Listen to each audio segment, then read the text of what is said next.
আসসালামু আলাইকুম, কেমন আছেন সবাই? আজ 7 ডিসেম্বর 2025, আজকে মঙ্গলবার।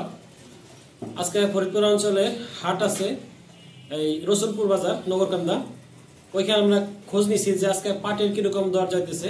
পাট আজকে সর্বোচ্চ 3950 টাকা, যেটা ভালো মানের পাট সেটাই ওই দামে বিক্রি হইতেছে। আর যেটা নিচের দিকে সেটা 3500 3600, আর মাঝারি গুলো 3700 3800 টাকা এরকম দরে বিক্রি হইতেছে।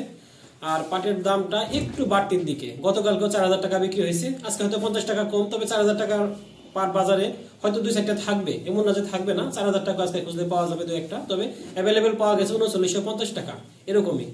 আর পেঁয়াজের যে চারাটা আজকে আরো দাম কমে গেছে, এটা 3 থেকে 5 টাকার মধ্যে বিক্রি হয়েছে আজকে।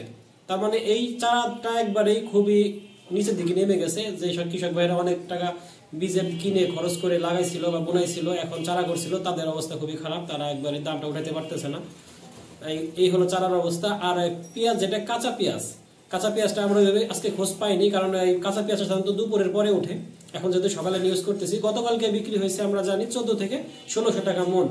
এই হলো কাঁচা পেঁয়াজটার অবস্থা। প্রিয় দর্শক, আমাদের ভিডিওটি ভালো লাগলে লাইক, কমেন্ট, শেয়ার দিয়ে সাথে থাকবেন। আর নতুন নতুন আপডেট পেতে চ্যানেলটিকে সাবস্ক্রাইব করে রাখবেন। আল্লাহ হাফিজ।